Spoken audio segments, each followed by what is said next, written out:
ስጋ ምኞቱን ላይ እንዲፈጽመው አትመቻች። ኮራፕትድ ነው ሰውነትህ ከጽድቅና ቅድስና በላይ ለኃጢአት በጣም ቅርብ ነው። በንጽህና ለመኖር ነው ዋጋ የምትከፍለው። ኃጢአት ለመስራት ቅንጣት ታክል ዋጋ አትከፍልም። ከሰራ በኋላ ነው ዋጋ የምትከፍለው። ለመስራት ኃጢአት ዋጋ አያስከፍልም። በንጽህና መኖር ነው ዋጋ የሚያስከፍልህ። ከያዘ በኋላ የፈለገውን ያደርጋል ባንተ። የጽድቅ የጦር ዕቃ ነው መሆን ያለበት አካላችሁ ይላል እግዚአብሔር። ለመጣል ማንንም ታርጌት አያረግም። መብሰልህን ግን ቼክ ያደርጋል። ቴስት ነው። ስለዚህ ቦርናኪ የሆነ ክርስቲያን በእግዚአብሔር አይፈተንም። ራሱ ግን በምኞቱ ሲሳብና ሲታለል በኃጢአት ይፈተናል። እና ፕሮቴክት አርግ። ምኞት ኃጢአትን፣ ኃጢአት ሞትን አይደለም የሚለው። ምኞት ዘር ነው፣ ኃጢአት ጽንስ ነው፣ ሞት የሚታቀፈው ነገር ነው። ታዲያ ግደለው ነው አይደል? ግደለው። ልክ ሲመጣ የሆነ ስቴፕ ኖ ለስጋ አትመቻቹለት። ሊመታ ሊሰድ ሲል ፉትሆልድ አታዘጋጅ። እግርን ከፍተህ ከቆምክ እግሩን ማስገቢያ ስለሚያገኝ ይገለብጥሃል። ኃጢአት ሲኖር ቀላል ነው፣ ክፍያው ሲሪየስ።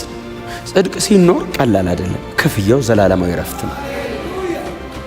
ዘላለም ላይ ነው ኢፌክቱ፣ መሬት ላይ አይደለም፣ ዘላለም ላይ። ያንን ሊወቅሰው የተሰጠውን የዘላለምን የህይወት የጸጋ መንፈስ ከረገጠ ሌላ የለም። ለኃጢአት የሚሆን ሌላ መስዋዕት አይኖርም። ጎናችሁ የኃጢአት ደሞዝ ሞት ነው በሉት እስቲ። አንተ ኃጢአተኛ ነህ እኮ በሉት አይደለም ያልኳችሁ፣ ተፈራራችሁ። የኃጢአት ደሞዙ ሞት ነው በሉት። መጽሐፍ ቅዱስ ነው አይደል እንደሱ የሚለው? እንደሱ አይደል የሚለው? ኃጢአት ስራው ነው፣ ደሞዝ ክፍያው ነው። ወር ላይ እግዚአብሔር ይከፍላል። የኃጢአት ደሞዝ እንክፈል ብሎ ሲከፍል ለኃጢአት ሰውየውን አስበዋል። በሸነና ሲል ከርሞ ፕሬዝ ጋድ ብሎ ሲመጣ ሞት። በጽድቅ የሚኖረው ጌታን ብሎ የሚኖር እንደ ሕያው ቃሉ እንደ ወንጌል እውነት ቀጥ ብሎ የሚኖረው ሰውዬስ የዘላለም ሕይወት። ኃጢአት ሲኖር ቀላል ነው፣ ክፍያው ሲሪየስ ነው። ጽድቅ ሲኖር ቀላል አይደለም፣ ክፍያው ዘላለማዊ ረፍት ነው። ሁለቱም ዘላለምን ነው አይደል? ዘላለም ላይ ነው ኢፌክቱ፣ መሬት ላይ አይደል? ዘላለም ላይ በሰጋ የሚኖር መበስበስን፣ በመንፈስ የሚኖር ህይወትን። እንደነዚህ አይነት ክፍሎችን በፍጹም ዲናይ እንዳታረጓቸው፣ ዲናይ እንዳትክዷቸው፣ እውነት ስለሆኑ።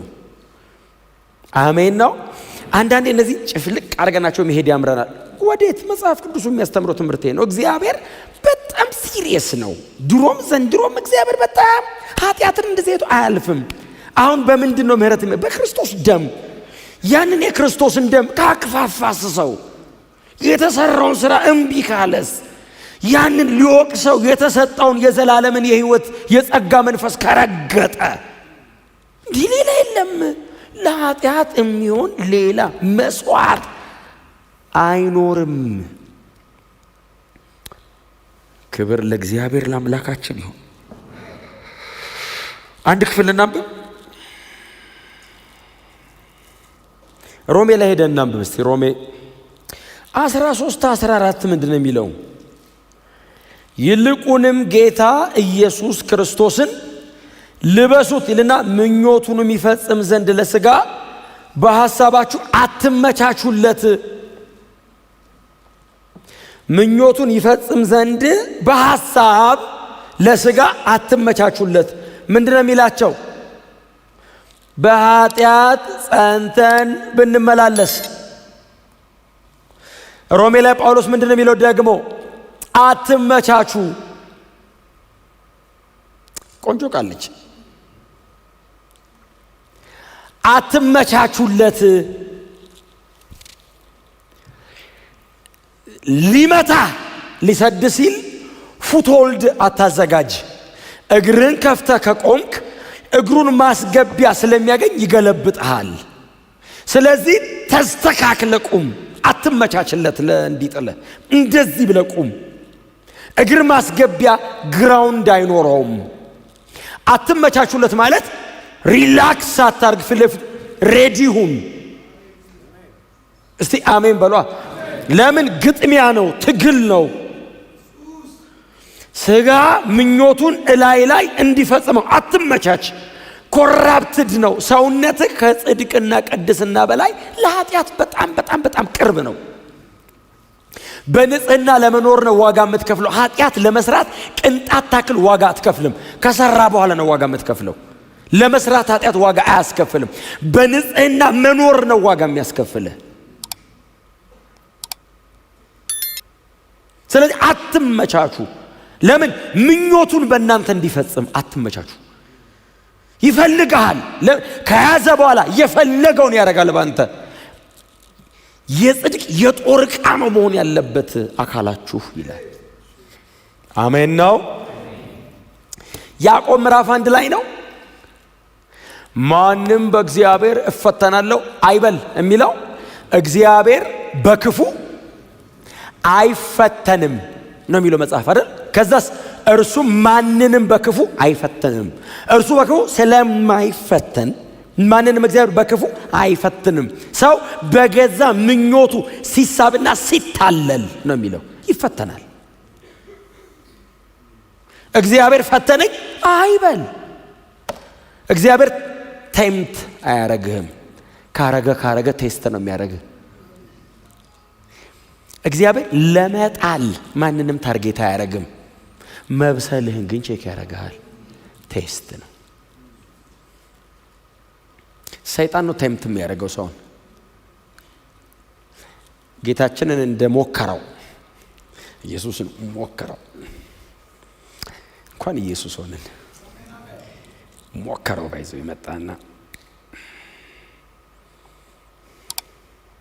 ራበህ እንዴ ነው የሚለን እኮ ሲመጣ። ኢየሱስ ተርቦ አይደል እንደ የመጣው? ኢየሱስ ጋር መጣን፣ ድንጋዩን ዳቦ አድርገዋል። የመጀመሪያው ሰው በሚበላ ነው የወደቀው። ሁለተኛውም ሰው ጄኒዩን የሆነው ንጹህ የሆነው ሰው ሲመጣ የሚበላ ነው። የመጀመሪያው ፈተና የሚበላ ነው ባይዘው። የመጀመሪያው ጥሎታል፣ ተሳክቶ። ሁለተኛና ሶስተኛ አልፈተነውም። በመጀመሪያው ነው ጠብ ያለው የመጀመሪያው ሰው። የድሮ የቀድሞ አባታችን አንቀይረናል።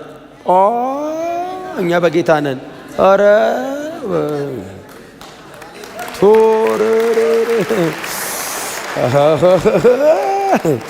አረ በኢየሱስ ሳስበው ራስ ተቃለ ያመኛል።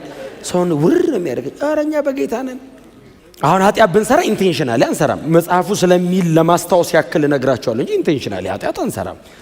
ደክመን ልንሰራ፣ ድንገት ስተን ልንሰራ ምናምን ሊሆን ይችላል እንጂ ክርስቲያን የክርስቶስን ደም እያከፋ አይኖርም በፍጹም። ውስጣችን ያለ የክብር መንፈስ አለ። ኢየሱስ ጌታ ነው። እና የመጀመሪያውን አዳም ስለጣለው ከዛ ሁለተኛውን ሞከረው በምግብ ሲሞክር፣ ሁለተኛው ሰው ብቻ አይደለም አይደል? እግዚአብሔርም ነው። አምላክ ሰው ነውና ሲፈትን ስላልራበው እንዳይመስልህ። ቀጥሎ ደግሞ ሰይጣን ድንጋዩን ዳቦ አርግ ቢለው ኢየሱስ ሆኖ አንድ ድንጋይ ወስዶ ዳቦ ሁን ብሎ መግመጥ ነው እንዴ?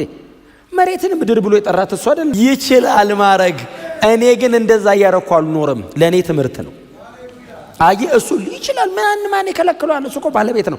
ለእኔ ግን እንደዛ ሁሌ ድንጋይ ዳቦ እያረኩ ስለማልኖር ፕሪንሲፕል ነው አስቀምጥ። ሰው በእንጀራ ብቻ አይኖርም ከእግዚአብሔር በሚወጣ ቃል ጭምር እንጂ ብሎ አዳሜ ሳታትን ኢየሱስ አገኝ አይደል? ጣለው። ከዛ እንደገና መጣ ፈታኝ ወደሱ ቀርቦ የሚል ቃል አይደል? እግሮች እንዳይሰናከሉ መላእክትን ከእግዚአብሔር ጋር ደግሞ ሊያጣለው። አየ ከእግዚአብሔር ጋር ደግሞ አሁን በአፒታይቱ መጣ አልቻለው። ከእግዚአብሔር ጋር ደግሞ ሊያጣለው መላእክቱን ስላንተ ያዛል። እስቲ ራስ ኖሩ ይጠብቋል አይጠብቁም አለ። ጌታ መልአክና ተፈታተነው ተብሎ ተጽፏል አለው። ግንባሩ ላይ ነው የመጣው። ባይዘ ሶስተኛውን ዙር መጣ። ሶስተኛው ግን በጣም ከባድ ነው አይደል? በጣም ብዙ ሰው የሚወድቀው በሶስተኛው ነው። በጣም ፈታኝ ነው አይደል? የዚህ ዓለም ክብር አይደል ያለው ያሳየው። የዚህን ዓለም ሀብትና ክብር ዌልዝ በጣም መጥፎ ነገር ነው። ዌልዝ ምን ሰቃየው በሰል ዌልዝ አሳየውና ለምወደው ነው የምሰጠው አለው ሰይጣን። እግዚአብሔር ይገስጸው። ማንንም እኮ አይወድም፣ ራሱን አይወድም። ማንንም እኮ አይወድም እኮ ሰይጣን። ለምወደው ነው የምሰጠው አለው። ለምትወዱት በነፃ አይደለም ይሰጠው አይደል? ለምትወዱት ሰው እኮ ፌቨር አይደለም የምታደርጉት። ደስ ብሏችሁ እንዳረጋችሁ ልቆ አይቆጥርም ጭንቅላታችሁ። ለምወደው ነው የምሰጠው። አንድ ወድቀ ብትሰግድልኝ አለው። መርዝ የሚጣፍጥ ነገር ውስጧ መርዝ መግደያ። አንድ ወርሺፕ አድርገኛለሁ ማንም የለም። ይኸውልህ እንደማይሰግድለት ያውቃል። ይኸውልህ እንደማይሰግድለት ሰይጣን ጠፍቶበት እንዳይመስልህ። ይኸውልህ ስገድልኝ ሲለው ፕሮቮክ እያደረገው ነው። አሁን ስገድልኝ ሲለው አንተ ፈጥሬ ብሎ እንደገና አየህ፣ ኢሞሽናል አይደለም፣ ቀስ ብሎ ስፒሪቹዋል ነው መሆን ያለብህ። እንደዚህ አይነት ነገር ደግሞ ሮያሊቲን ሰው ሎያሊቲ ነው መጠቀም ያለብህ። እና እንደዚህ ያየውና ለጌታ ለአምላክ ስገድ እርሱንም ብቻ አምልክ ተብሎ ተጽፏል አለ። ሰይጣን ይኸው እርቃኑን መጽሐፍ እንዲህ ይላል፣ ፈታኙ ትቶት ሄደ ይላል። ታይ አይወድቅም። ይሄኛው ሞዴላችን ክርስቶስ ነው።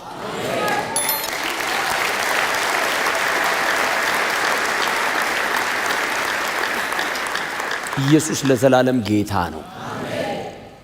ስለዚህ ቦርናጊ የሆነ ክርስቲያን በእግዚአብሔር አይፈተንም። ራሱ ግን በምኞቱ ሲሳብና ሲታለል በኃጢአት ይፈተናል። እና ፕሮቴክት አርግ ምኞት ኃጢአትን፣ ኃጢአት ሞትን አይደለም የሚለው። ምኞት ዘር ነው፣ ኃጢአት ጽንስ ነው፣ ሞት የሚታቀፈው ነገር ነው። ታዲያ ግደለው ነው አይደል? ግደለው። ልክ ሲመጣ ኖ የሆነ ስቴፕ ኖ ኖ ኖ። እስቲ አሜን በሏ። ከዛ የምትቀጥለውን ቁጥር ልንገራችሁ። ቁጥር 27 የሚቀረው ይልና የሚያስፈራ ፍርድና የእግዚአብሔርን ጠላቶች የሚበላ ብርቱ እሳት መጠበቅ ነው። በእውነት የከባድ ነገር ነው። አንድ ጥቅስ ላንብብላችሁ። ሁለተኛ ተሰሎንቄ ምዕራፍ 1 ላይ ቁጥር 6 እስከ 9 ብናነበው ደስ ይለኛል። ሁለተኛ ተሰሎንቄ ምዕራፍ 1 የእግዚአብሔር ጠላቶችን የሚበላ እሳት አይደል? የሚያስፈራ ፍርድ፣ ቀጥሎስ የእግዚአብሔርን ጠላቶች የሚበላ እሳት ነው። ከዛ በኋላ ለኃጢአት የሚሆን መስዋዕት የለም። ሰው በኃጢአት ጸንቶ ከኖረ፣ አመፀኛ ከሆነ፣ እምቢ ካለ፣ የእግዚአብሔርን ወንጌል እምቢ ካለ፣ ቃሉን ከናቀ፣ እንደ እግዚአብሔር ቃል አልኖርም ካለ የሚያስፈራ ፍርድና የእግዚአብሔርን ጠላቶች የሚያቃጥል ብርቱ እሳት። ሁለተኛ ተሰሎንቄ ምዕራፍ 1 እግዚአብሔር ጻድቅ በመሆኑ መከራን ለሚያመጡባችሁ መከራን ይከፍላቸዋል። መከራን ለተቀበላችሁት ለእናንተም ሆነ ለእኛ ደግሞ እረፍት ይሰጠናል። ይህም የሚሆነው ጌታ ኢየሱስ በሚንበለበል እሳት ከኃያላን መላእክት ጋር ከሰማይ በሚገለጥበት ጊዜ ነው። በዚያን ጊዜ እግዚአብሔርን የማያውቁትንና ለጌታችን ለኢየሱስ ወንጌል የማይታዘዙትን ይበቀላል። እነርሱም ከጌታ ፊትና ከኃይሉ ክብር ተወግደው በዘላለም ጥፋት ይቀጣሉ። የሚቀጡትም በቅዱሳኑ ዘንድ ሊከብርና በሚያምኑበትም ሁሉ ዘንድ ሊገረም በሚመጣበት በዚያን ቀን ይሆናል። እናንተ ከሚያምኑት መካከል ናችሁ፣ ምስክርነታችንን ተቀብላችኋልና። እነማን እንደሚጠፉ እነማንን እንደሚበቀል እግዚአብሔርን የማያውቁትን ለጌታችን ለኢየሱስ ወንጌል የማይታዘዙትን እነሱን እግዚአብሔር ይበቀላቸዋል። የእግዚአብሔር ጠላት ተብሎ የተጻፈው ማን ነው? ወንጌልን እምቢ ያሉ ሰዎች። የእግዚአብሔር ወዳጅ የምንሆነው በወንጌል በኩል ነው። እግዚአብሔር ልጆች ያደረገን በክርስቶስ ኢየሱስ በኩል ነው። እሱን ሰው እምቢ ካለ የእግዚአብሔር ጠላት ነው። እግዚአብሔር እድል ሰጥቷል ወይ? ጌታችን ኢየሱስ ክርስቶስ ተመልሶ እስኪመጣ the longest dispensation አይደል? የመጨረሻው ዘመን የሚባለው በጣም ረጅሙ ዘመን፣ ከዘመናት ሁሉ ረጅሙ ዘመን ይሄ የመጨረሻው ዘመን ነው። ይሄው እግዚአብሔር እድል እየሰጠ እየተናገረ 2000 ዓመት አለፈው። ኑ እያለ የኢየሱስን ደም እግዚአብሔር ምልክት አድርጎ ኑ እንታረቅ እያለ 2000 ዓመት አለፈው። አሁንም ጌታችን ኢየሱስ ክርስቶስ ተመልሶ እስኪመጣው እግዚአብሔራው የምህረት በሩ የተከፈተ ነው። ኢየሱስ መቼ ተመልሶ እንደሚመጣ ግን አናውቅም። ዛሬ ቢመጣስ እድሉን መጠቀም ነው። አሜን ነው። ዛሬ ወንጌል ከሰማው መመለስ ነው ቶሎ። እዚቹ ላይ የመጨረሻው ቁጥር ላይ ቁጥር 31 ዕብራውያን ላይ እዚሁ ቁጥር ምዕራፍ 10 ቁጥር 31 ላይ በሕያው እግዚአብሔር እጅ መውደቅ እጅግ የሚያስፈራ ነው የሚለምባቸዋል። በሕያው እግዚአብሔር እጅ መውደቅ አሁን አማኞችን እንደኔና እንደናንተ ያሉ ቅዱሳንን ለመርዳት የምትመጣ እጅ ለመቅጣት ስትመጣ አስባችሁታል? እስራኤልን ከግብፅ ለማውጣት እግዚአብሔር ባህር የከፈለው በእጁ ነው አይደል? መጽሐፍ ቅዱስ የሚለው እንደሱ ነው። በተዘረጋ እጅና በጸና ክንድ አወጣኋቸው አለ። እጄ ነው አለ። መንፈስ ቅዱስ እኮ እጄ አለ። እጄ ባህር ከፍላ በደረቅ መሬት እለፉ እለፉ እለፉ አለች። እቺ እለፉ ያለች እጄ ፈርዖንና ሰራዊቱን እዛው እግዚአብሔር ባይዘው እስራኤልን ነፃ አውጥቶ ሄዶ ፈርዖንን ለማሰት ተመልሶ አይደለም የመጣው። በዛው አንዱን ባሻገረበት እጅ ነው። አያባክንም። እምቢ ካለኝ ሰው በቃ እኔ አይደለሁም ጠላት ያልኩት እሱን አልፈልግም ያለኝ አልወድህም ያለኝ። ስለዚህ የእግዚአብሔር ጠላቶች የሆኑ ደግሞ በመጨረሻው ሰዓት ላይ እግዚአብሔር ለሰው አላዘጋጀውም። ለሰይጣንና ለመላእክቱ የተዘጋጀው እኮ ነው ያክፉ ቦታ። በጣም አስፈሪ ቦታ ነው ሲኦል። ሪቢሊየስ ከሆነ በቃ ምንም ይሄው መጽሐፍ ቅዱስ ነው የሚነግር። ክብር ለኢየሱስ ይሁን። ጀስት ኮንሽስ እንድትሆኑ ሪማይንድ እያረኳችሁ ነው። ከዛ የሚቀጥሉ ቁጥሮች እናንብባቸው። 27 28 29 እናንብባቸው። የሙሴን ሕግ የናቀ ማንኛውም ሰው 2 ወይም 3 ሰው ከመሰከሩበት ያለ ምህረት ይገደላል። ምን የናቀ? የሙሴን ሕግ ባይዘው ያልጠበቀ አይደለም የሚለው የናቀ አለመጠበቅ ድንገት ተሳስቶ አይደለም ንቆ የሙሴን ሕግ የናቀ ሰው 2 ወይም 3 ምስክር ቆሞ ከመሰከረበት ያለ ምህረት ይገደል ነበር። ያንን በድንጋይ ጽላት ላይ የተጻፈ ሕግ ሰው ከናቀ እግዚአብሔር ምን ያህል ሲሪየስ እንደሆነ ነው የሚያሳየው። በጣም እኔ አላው በሕጌ በቅዱስ ቃሌ በእኔና በእናንተ መካከል ያለ የጋራ ነገራችን ባልቆጣው በዛ ልደራደርም። የሙሴን ሕግ የናቀ ሰው ከተመሰከረበት ይገደላል አለ። ይላሉ ዕብራውያን ናቸው። የሙሴን ሕግ ያውቃሉ። ቅዱሳት መጻሕፍትን ስለሚያውቁ የሙሴን ሕግ ንቄ በሆነ መንገድ ሸውጄ መግባት አልችልም። አይቻልም። የሙሴ ሕግን ሰው ንቆ እንደዚህ አይነት ፔናሊቲ ከሆነ የሚጠብቀው አለ። የዚህ ደብዳቤ ጸሐፊ አሁን እናንተ የሙሴን ሕግ ትጠብቃላችሁ አትጠብቁም ላይ አይደለም ያለው። የኢየሱስ ደም ጋር ሊመጣ ነው። ያንን በድንጋይ ላይ የተጻፈ ሕግ ሰው ንቆ ከተገደለ አለና የሚቀጥለው ቁጥር ታዲያ የእግዚአብሔርን ልጅ የረገጠ ማን? የእግዚአብሔር ልጅ የእግዚአብሔር ልጅ የረገጠ የተቀደሰበትን ኦልሬዲ ሳንቲፋይ አርጎታል። ይሄ ደም የተቀደሰበትን የኪዳኑን ደም እንደ ተራ ነገር የቆጠረ ከእንስሳ ደም በታች ኖርማል ምንም እንደማይጠቅም አርጎ የቆጠረ እንደ ተራ ነገር የቆጠረ ከዛስ የጸጋንም መንፈስ ያክፋፋ እንደምን ያለ የባሰ ፍርድ። ያንን በድንጋይ ላይ የተጻፈ ነገር ያናቀ ከተገደለ የእግዚአብሔር ልጅ መርገጥ የተቀደሰበትን የኪዳን ደም እንደማይጠቅም መቁጠር የተካፈለውን የጸጋ መንፈስ ማን ነው? የጸጋው መንፈስ መንፈስ ቅዱስ ኢየሱስ ክርስቶስ እግዚአብሔር አብን ለምኖ እኛ ላይ የፈሰሰ መንፈስ ቅዱስ እግዚአብሔር ነው። እኔ ላይ የፈሰሰው ኢየሱስ አብን ለምኑ። ምንድነው ያለው ጌታችን? እኔ እሄዳለሁ አባቴን እለምነዋለሁ አለ። እኔ አባቴን ስለምነው እሱ የእውነትን መንፈስ ይሰጣል። መንፈስ ቅዱስ እግዚአብሔር አብ ተለምኖ የወረደ ነው። እንዶ ዝም ብሎ ዘው ብሎ የመጣ እንዳይመስልህ። ኢየሱስ አብ ጋር ሄዶ በዓለ 50 ላይ ሲወርድ ከፋሲካ 40 ቀን ቆይቶ በ40ኛው ቀን ሄደ። በ50ኛው 10 ቀን ሲለምን ነበር ኢየሱስ ቆሞ። አባቴ ብቻቸውን ነው ትቻቸው የመጣሁት። አይችሉትም ሰይጣንን። ኃጢአት ምን ያህል ክፉ እንደሆነ በአዳም አይተሃል። ኧረ አይችሉትም። እባክህ ቅዱሱን መንፈስ እግዚአብሔር መንፈስ ቅዱስን እባክህ አፍስስላቸው ሲል አብ ከሰማይ ጴጥሮስ እንዲህ አለ፣ አፈሰሰው።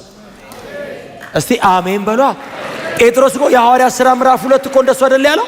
እናንተ የምትሰሙትን የምታዩትን እግዚአብሔር አብ በኢዩኤል እንደተናገረ ከሰማይ አፍሳሽ አለ። መንፈስ ቅዱስ ፈሰሰ። አብ ገለበጠው፣ ሳይለካ ሳይሰፍር። ብራዘር ምርጥ ስለሆንክ እንዳይመስልህ፣ ከኢየሱስ የተነሳ ነው የተሰጠ። በፍጹም አንዳንድ ሰው እንደሚገባው የሚቆጥራል። እሱ ነው በይዞ የማክፋፋት። እኔ አይገባኝም ኢየሱስ ለምኖ ነው ስትል ምን እያልክ ነው? የመስቀል ሥራው ነው። የኪዳን ደም ማክበር ይሄ ነው። የእግዚአብሔር ልጅ ማክበር ይሄ ነው። በአንተ ልመና ነው የወረደልኝ እና ከወረደብህ በኋላስ ማክበር አለማክፋፋት። ማክፋፋት እንኳን መንፈስ ቅዱስን ይቀርና ሰው ብታክፋፋ ይለቃል እንዴ? ሰው ብታክፋፋው ማክፋፋት ከባድ ቃል ቶ ማክፋፋትን ቶ ሰው እያወራ ዝም ብትለው እስቲ መልስ አትስጠው። አሁን ቸርች ነው ያለን ምንም አትሉም እናንተ። ግን አሁን አንዳንድ ሰው እስቲ ይሄን ዕቃ ስጠኝ ሲልህ ጸጥ ብትለው፣ ሁለተኛ ሲጠይቅ ድምፅ ቶኑ ይቀየራል። ስጠኝ አይደል እንደምልህ ምንም እኮ አላልከውም እኮ እያክፋፋው እኮ አይደለም፣ ጸጥ እኮ ያልከው። ሶስተኛውስ እናንተ በጌታ ናችሁ ምንም አታረገውም። ይኸውልህ ከጸጥታ ተቀላለ አንተ አስተለው አልሰጥህም ይሻላል። ማክፋፋት ማለት ምን ማለት ነው? ንቀ አጠቅምም ስትለው መንፈስ ቅዱስ አይደለም የሚቀጣ፣ አብ ነው የሚቀጣው። ለምን? በኢየሱስ ልመና የሰጠን እሱ ነው። መንፈስ ቅዱስስ የእውነት መንፈስ ነው። ቀጥሎ እያዘነ ይኖራል። እያዘነ ለዛ እኮ ነው ለቤዛ ቀን የታተማችሁበትን ቅዱሱን የእግዚአብሔርን መንፈስ አታሳዝኑ። እያዘነ ይኖራል። እያዘነ ማንም ይቀጣ የሰጠ አብ አለ ከሰማይ። ሂድ አብረሃቸው ኑር። እስከ መቼ ነው የሚኖረው? ለዘላለም አለ ኢየሱስ። እስቲ አሜን በሏ። ዓለም የማያየውና የማያውቀው የእውነት መንፈስ በእናንተ ውስጥ ለዘላለም ይኖራል ከእናንተ ጋር አብሮ። መቼ? ለዘላለም። ንጥቀት የሚከናወነው በመንፈስ ቅዱስ ነው። ጌታችን ኢየሱስ ደመና ድረስ ነው የሚወጣው፣ ከመሬት ይዞ ነው የሚሄደው። መንፈስ ቅዱስ ነው። የትንሣኤ ቀን አክቲቭሊ መንፈስ ቅዱስ አብ ከሰማይ ይጠብቀናል። ሙሽራው ልኮ ሙሽራው ሄዶ ወደ አባቱ ይዞ ይመጣል። አብ አዘጋጅቶ ምን ብሎ ሂድ ይለዋል። ደግሶ ይዛሃትን አብሉ ሙሽሪት መንፈስ ቅዱስ እያሰማመረ የሙሽሪት ቤተሰብ አይነት በእኛ ሳይድ ነው መንፈስ ቅዱስ ታውቃል። እስቲ አሜን በሏ።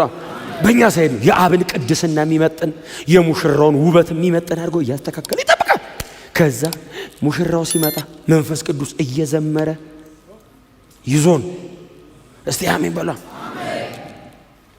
ሙሽሪትና ሙሽራው ደመና ላይ ይገናኛሉ። አቤት ጌታችንን የዛን ቀን አይኑን ባይናችን ፊት ለፊት መንፈስ ቅዱስ ስሙ ብሩክ ይሁን። እናመሰግንሃለን። የእግዚአብሔር መንፈስ እንዴት አይነት ፕሪሺየስ በጣም ውድ ነው ታውቃላችሁ። ምትክ የለው መንፈስ ቅዱስ። እንደ መንፈስ ቅዱስ ያለ የለም። በእኛ ውስጥ አለ። ማንም አይኑር፣ መንፈስ ቅዱስ አብሮ አለ። ማንም ይተውሽ፣ መንፈስ ቅዱስ ካንቺ ጋር አለ። እስከ መቼ? ለዘላለም። እና እሱን እያከበርሽ መኖር ነው። ማንም ማንም የፈለገውን ይሁን መንፈስ ቅዱስን አክብረሽ ለሱ ተጠንቅቀ። ጴጥሮስ ለምን ይመስላል የተገረፈው? ለጌታ ሲጠነቀቅ እኮ ነው የተገረፈው። ወንጌልን ተው አሉት። ኧረ አልተውም ኢየሱስ ብሎ ኢየሱስን ሊያዋርዱበት ሲል ጀርባውን ለጌታ ሲጠነቀቅ ነው ባይዘው በዘግዝቀው የሰቀሉት። አላስነካም ማለት ድጋሚ እስቲ አሜን በሏ። መንፈስ ቅዱስ የጸጋው መንፈስ ይሏል። ታውቃለህ? ዋው! ይህንን ሰው እንዴት ያክፋፋል! መንፈስ ቅዱስን የመሰለ ክቡር ጌታ ከየት ታመጣዋለህ? ብራዝ በገንዘብ አታመጣ፣ በዘር አይሰጥ፣ ከሰው መሃል ተመርጣ አይሰጥ። ኢየሱስን ብሎ ነው የመጣው። ኢየሱስን ብሎ ደሙ አለ ብሎ ኃጢአተኞች እኮ ናቸው ይላል። መሬት አንዱ ሰው እየቆመው ኃጢአተኞች ሲል እግዚአብሔር አብ ከሰማይ እንደዚህ አይነና የልጄ ደም አለ ይላል። መንፈስ ቅዱስ የት ነው የምትሆነው ሲሉት እሱ ሰውዬ ውስጥ ነው ገብቼ የማድረው ይላል። የት? ኃጢአተኛው ኃጢአቱ ዝፍቅ ያለው ሰውዬ ውስጥ ገብቼ እኖራለሁ። እንዴት አድርጌ አንተ ቅድስና ወደር የለውም የዚህ ሰውዬ ኃጢአተኝነት ደግሞ ስትለው በኢየሱስ ደም እየቀደስኩት እግዚአብሔርን ወደ መምሰል እያሳደግኩ ራሴን እየገለጥኩለት አብሬው እኖራለሁ። አብሮ የሚኖረው ግን አየህ ስታከብረው ነው። ስታክፋፋው አይቻልም። መንፈስ ቅዱስን ማክፋፋት፣ መንፈስ ቅዱስን የሚሳደብ ኃጢአቱ አይሰረይም የሚል ቃል አንብባቸው። መንፈስ ቅዱስን የሚሳደብ ማለት ምን ማለት ነው? ትርጉሙ ምስክርነቱን አልቀበልም ስትል መንፈስ ቅዱስ የመጣው እኔን ለሙሽራው ለማዘጋጀት አይደል የመጣው? አልቀበልም የኢየሱስ ክርስቶስን የመስቀል ሥራ ሲነግር እምቢ ስትለው አልተቀበለኝም። አብጋ ሄዶ አስተምሬዋለሁ፣ ነግሬዋለሁ፣ መክሬዋለሁ፣ ወቅሼዋለሁ፣ እምቢ አለ።